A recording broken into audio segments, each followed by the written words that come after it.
This week on The Lot. So I was so excited. CBS sets a course for adventure. Don't miss the boat. It's peak screaming season on Paramount Plus. We're not better than anybody out there, believe me. And A Big Shot is back. We're coming to you from the Radford Studio Center lot in Studio City, right over the hill from Hollywood. This is the place where dreams are made, legends are born. I'm Taylor Hale, $800,000 richer because of Big Brother, and you are watching The Lot. Hello and welcome to The Lot. I'm Suzanne Marquez. I am a huge fan of reality shows looking for love, but most of those shows are on dry land. The new trend is taking your high hopes to the high seas. For this week's episode of The Lot, we are taking you aboard the real love boat. Come aboard, we've been expecting you. Love, exciting and new. Come aboard. We're expecting you. What are the rest of the words? Soon we'll be making another run. The stars of the original and the real Love Boat sailed down the sea blue carpet at the premiere party aboard the Discovery Princess in the port of Los Angeles. What do you guys think of the concept of the real Love Boat? Charo's over your shoulder. Is this so surreal? First of all, she's that girl. Charo is that girl. Usually they don't want to have anything to do with you when they're doing a new show, but these guys said, hey, come on and join us. We're going to Spain. How could I say no? Every time I'm on the ship, it's a good day. Does it bring back tons of memories? Oh my gosh, I think more than anything, watching them film brought back a ton of memories, and it was really very special. And just like the original show, the real Love Boat is a glamorous journey at sea. The Real Love Boat is a dating adventure show. It's 10 singles, 5 men and 5 women, mingling, looking for love. The original show was about people who lost that spark, trying to get that spark reignited. That's who the singles are on The Real Love Boat, and they're all super good looking. I'm super excited to embark on this journey of love. I can't find love in my city. I might as well go on a ship and travel the Mediterranean. Tired of being lonely and single. I'm ready to find my person. The singles will be joined by our ship's delightful crew. Cruise director Matt, Ezra the bartender, and we've got Captain Paolo, an actual captain. My role is matchmaking, if you will. If the connection is deep and strong, you've got nothing to worry about. The first episode is already in the captain's log, with 2 guys kicked off the ship. Thanks for giving me the heart attack. I originally thought that Jordan was a player, and if another girl walks into the ship, his head will definitely turn. But thank you, though, for real. But I don't want to leave the ship with any regrets. And Daniel is still my best chance for love at this point, so I definitely want to see if any feelings are reciprocated from him. And this season is setting up to leave a trail of broken hearts on the journey to love. And don't forget the $50,000. Inappropriate for primetime television. We have to keep moving. They're coming up us, okay? We have a new single. Never get too comfortable, fellas. We gotta come in swinging, bro. You know what I'm saying? Woo! If you can't fall in love here, there's something wrong with you. Some seriously choppy waters ahead. But there's some sort of magic in a cruise. Maybe it's the endless food, the endless water as you look out at the sunrise and sunset. And one expert cruiser is The Lot's Juan Fernandez. Suzanne, the real Love Boat takes singles on a journey to find love at sea. At the kickoff party, we talked about the allure of cruising and just how many stars of the new show fell in love on the water.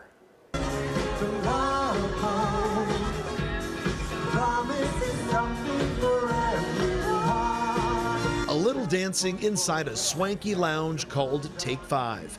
Then a decadent spread at the Wakeview Bar on the deck of the Discovery Princess.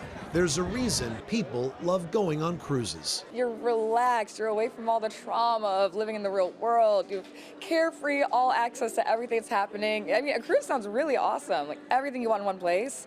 People are more relaxed. It's easy. You can see someone cute next to you. You're in a cute bikini. They look really good at the bar. I mean, it sounds like it could pan out pretty easily. I love cruising, and I think it comes from being a kid from the 70s and the 80s. I used to watch The Love Boat with my family. Our Saturday nights were Love Boat, Fantasy Island, and then the local news. And I ended up on the local news, which is fantastic. And as an adult, I get a chance every once in a while to jump on a cruise, and I love it. What's wild, too, is we have some of the original stars here, which I'm sure is a full circle moment. Let me tell you, so many of the cast members sadly have passed on. but the ones that are still around, Isaac, the bartender, and also the captain's daughter, she was here as well, and it was really fun to see them and to hear their voice. It really does take me back to my childhood. American Ezra Freeman is the bartender on the Real Love Boat and wants it to be known she is single. Very much so, yes. Yeah. If there is any single men out there, please, somebody come find her. Like, we're looking for her man actively for her. Her wingman, Canadian cruise director Matt Mitchum, and the Italian captain of the ship, Paolo Arrigo, both met their lady loves in 2016 while cruising. A long time ago, we met like 6 years ago on a ship, and she chased me around the ship. There was nowhere for me to run, so she chased me down. I was injured, like a wounded deer. She caught up with me, and 6 years later, I'm taken. She was working in the piazza, and it was the first contract. She had no idea who I was, so I told her that I was selling ice cream on the Lido deck, and she should go and check it out. And then she knew I was a fool. That's a player move. I'm selling ice cream. I'm actually the captain. Yeah, I never told her that. Eventually, she figured it out. The singles also get the trip of a lifetime, cruising through the Mediterranean, Genoa, Sicily, Marseille, Gibraltar, and Greece for 21 days. Back to you now, Suzanne. The Real Love Boat airs Wednesday nights at 9 on CBS. It's also available to stream live and on demand on Paramount Plus. One couple's romantic getaway turns into a nightmare in the new Paramount movie Significant Other. Before I knew you, I didn't really know what I wanted in life. A couple goes on a remote backpacking trip through the Pacific Northwest. What could go wrong? What happened to you? Micah Monroe plays Ruth, a possessed fiance in this camping nightmare thriller. Jake Lacey is Harry, her unsuspecting partner. Things that I've been in that, had more eyes on it than not have me in that kind of like good boyfriend, good husband kind of, spot. And they were like, what if we take that and crank it up a little bit?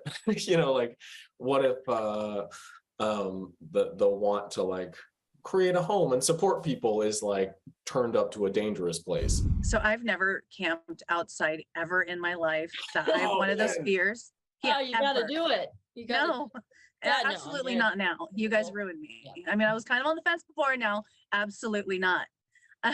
So both of you, so if you guys both like camping, what are your fears? Like heights, honestly, being up high and going this is no problem, and then sort of being it's too high. It's too high, guys. I think that we'd all be good to let's all back up. Can we all take a step back? That thing kicking in. Or just one time on a plane, I was like, oh, we're in a small tube, thousands of feet in the air. Oh God, how long are we gonna be in here for? Okay, Michael, what's your fear? Oh gosh, or do you fear anything? I fear nothing. Probably. I thought the question was if we were out camping, what was the fear? And I was going to say a bear. A bear would be my main concern. But if we're just generally talking about fears, commitment. Knives. I hate knives. Even cutting just makes me nervous. Oh, this film will cut right through you, and the title just creates more questions. What or who is this mysterious significant other? The film is rated R, streaming on Paramount Plus now. It is peak screaming season on Paramount Plus, and the streamer is hoping to get you into the spooky spirit of the season.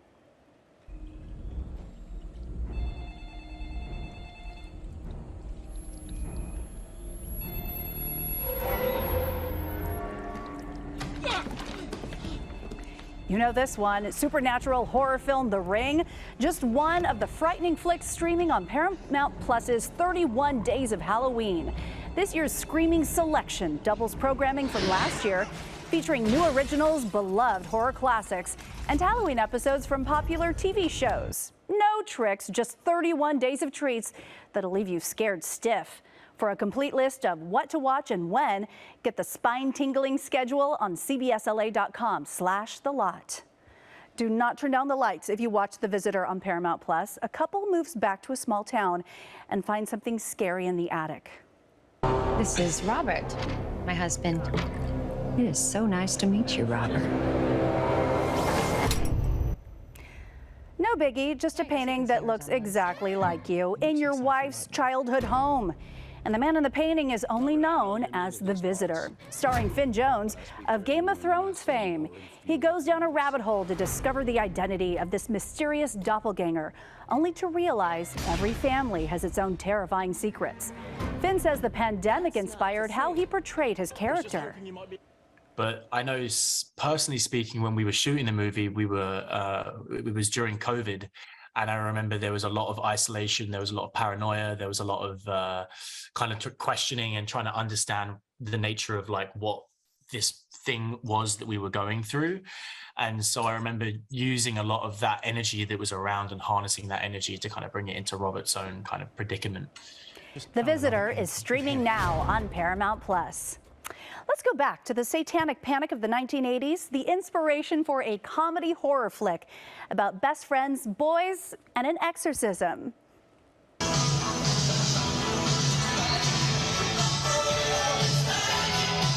This was the scene for the retro kickoff party on the Santa Monica Pier to celebrate my best friend's exorcism on Prime Video.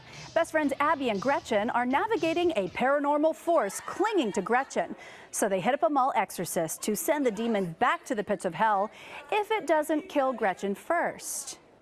We spent like maybe a week and a half straight pretty much shooting the exorcism. Yeah, but I mean, Amaya's such a trooper, he's such a trooper, so the whole team. It was crazy, it was definitely a challenge, but I think, you know, nothing worth having comes easy, and it'll be very rewarding, and I grew a lot as an actress, and I'm very grateful for that.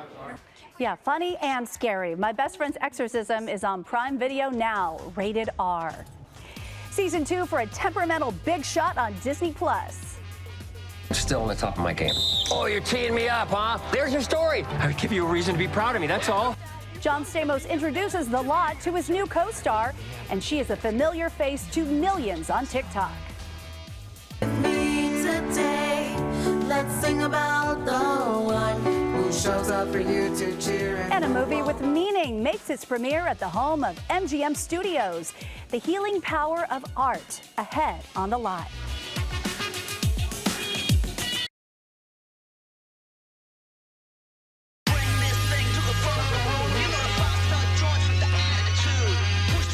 John Stamos is back with another season of Big Shot on Disney+.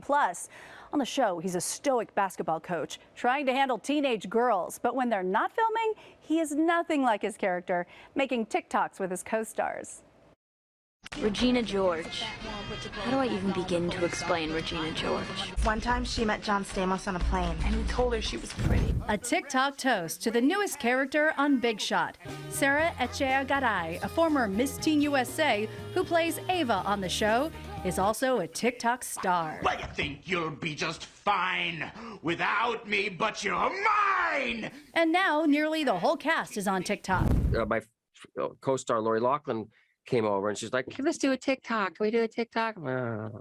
So we did one last night. It's 15 seconds, I think. It's that dirtbag song that they were doing on TikTok, and it took us about 5.5 hours. But it's fine. You know, it's part of the deal. It's worth it. It's worth it. It is a worthwhile investment. For me, I love household hacks TikTok.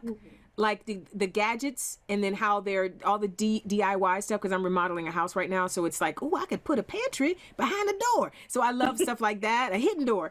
And then I love therapy TikTok. I get in and give me 30 seconds of you can do it, you're gonna be fine.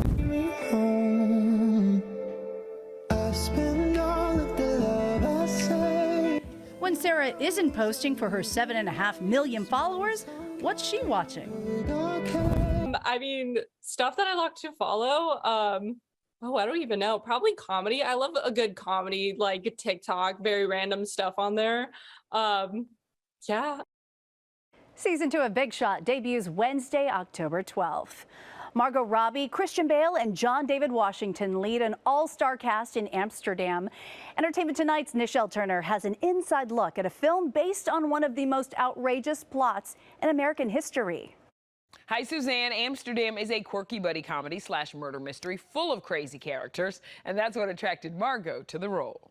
Your character is being described as brilliant yet nuts, and I'm kind of sensing a theme. We're bad guys. It's what we do. I guess I like playing these characters that are very, like, just kind of walk to the beat of their own drum, you know? It's kind of liberating to get to do that at work. I feel like my acting is only ever as good as the people I'm acting with, and I couldn't be in better company in this movie, so very lucky. The company in Amsterdam includes Robert De Niro, Rami Malek, and Mike Myers. Margot, John, David Washington, and Christian Bale play three best friends accused of murder. This is all turning out to be a lot larger than any of us. Mr. De Niro, Chris Rock, to share the screen with them was just inspiring. I'll never forget it. This is De Niro's fourth film with director David O. Russell. He's just got a very unusual, special style of filmmaking, so I always want to be part of it when I can. And get this, Drake executive produced the film, and Taylor Swift has a cameo. I'm blessed to have met Taylor. She's a very available, real person, and we had a very good connection. And she was fun. She wanted to have fun and come and be part of this. And of course, we'll have so much more on the next Entertainment Tonight. I'm Nichelle Turner. Now back to you, Suzanne. Thanks, Nichelle. A side hustle from the 70s is taking social media by storm.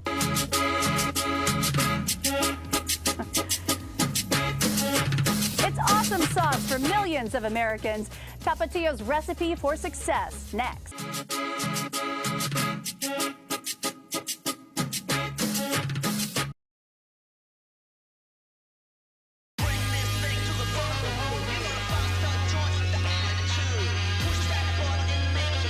This Hispanic Heritage Month, The Lot is looking into the popularity of one of America's hottest commodities. A recent Instacart poll says 74% of Americans use Tapatio to spice things up at mealtime. But do you know the story behind the sauce? The Lot's Chris Holmstrom hit the bottle at Tapatio's LA headquarters.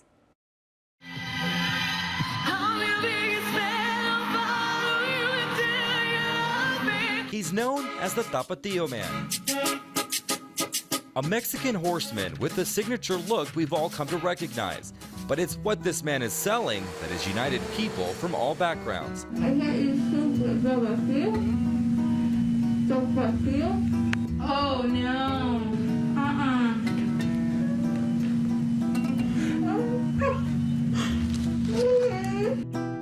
I mean, just check out social media. You can find dozens of fan videos. I got a pickle. Is this supposed to be spicy? Smells good.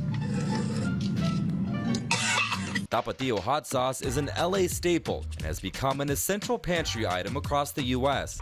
So basically, this is a shipping area where we receive product. Luis Saavedra is the vice president of Tapatio Foods. His father, Luis Saavedra Sr., started the small business in Maywood, California, back in 1971. At the time, it was his side hustle. My father would take a bottle to work, and all his coworkers would love it. And they said, "Oh, you got to bring us some more of this hot sauce."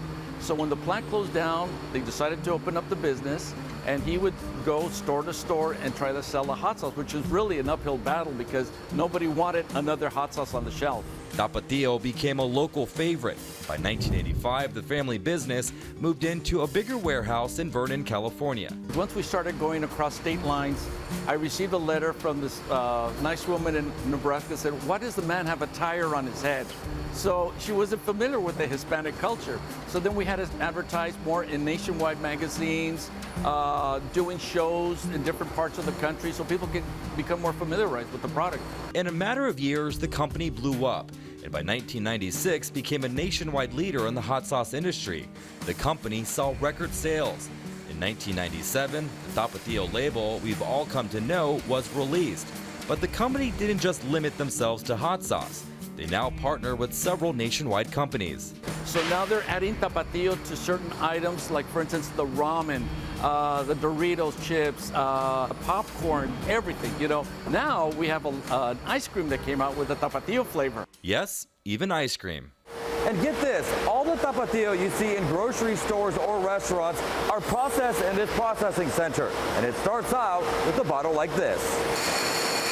In just 2 minutes, it's filled up, labeled, and ready for delivery. In fact, each day they produce 150 to 175,000 bottles of Tapatio.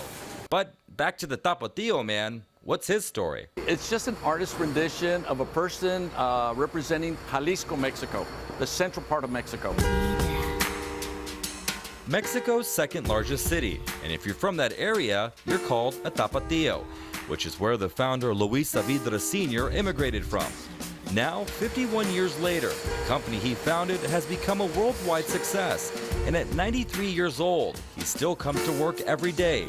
A true testament of the American dream and what it means to be a Latino in America. Well, we're so proud of Hispanic Heritage Month because it really represents who we are and all the struggles and everything that not just us as a family, but also as a culture that we've experienced. It's allowed us to grow, and it's allowed us to be very proud to be an American in the United States. Reporting for The Lot, I'm Chris Holmstrom. And another fun fact about Jalisco, mariachi music, tequila, and even the Tapatio man's wide-brim sombrero are all said to have originated in the Mexican state. A legendary musical gets a 21st century transformation. Don't look so vain with me. But it's okay in more ways than one for audiences in downtown LA. Next.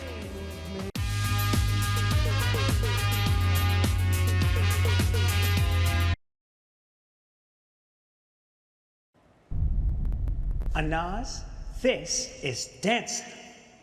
Dancer, Anaz, has a heart song inside of him. A premiere with purpose in the heart of Screenland. A new short film, Heart Song, stars Anaz Rashid as an autistic teenager searching for and finding a place that opens new worlds through art and expression. His mother, Amina, co-stars. She tells The Lot the short isn't just entertaining, it's also educational. Hopefully, once the film is out there and other people get to see it, he will be able to really feel 100% confident. Maybe they can pass it around at LAUSD, so therefore more kids can have more awareness around children with disabilities. And I decided to play this movie just to help other kids in the world who are suffering from autism just like me. Heart Song also highlights performers from Theater by the Blind, America's only blind theater company, as well as other artists and musicians with different disabilities. Producers now plan to submit the short to film festivals.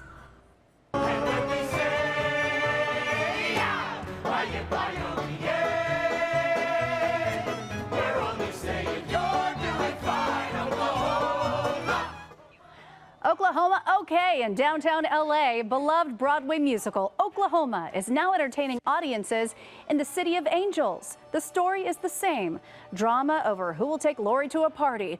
But for the first time since the musical made its debut 75 years ago, Oklahoma has 2 black female leads.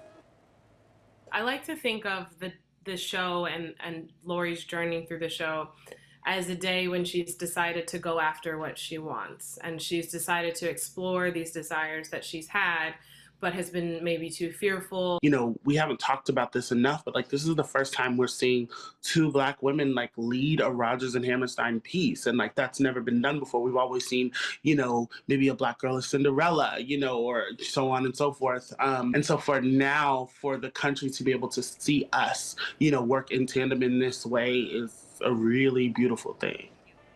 And Oklahoma is playing now at the Amundsen Theater in downtown LA through October 16th. Loretta Lynn knew a thing or two about breaking down barriers. The coal miner's daughter died October 4th. We leave you this week with a look at the Blue Kentucky girl at her best. Thanks so much for watching. I'm Suzanne Marquez. We hope to see you again next week on The Lot. A little bit longer, stay with me if you can. Stay with me a little bit longer. Ain't no time to go, darling.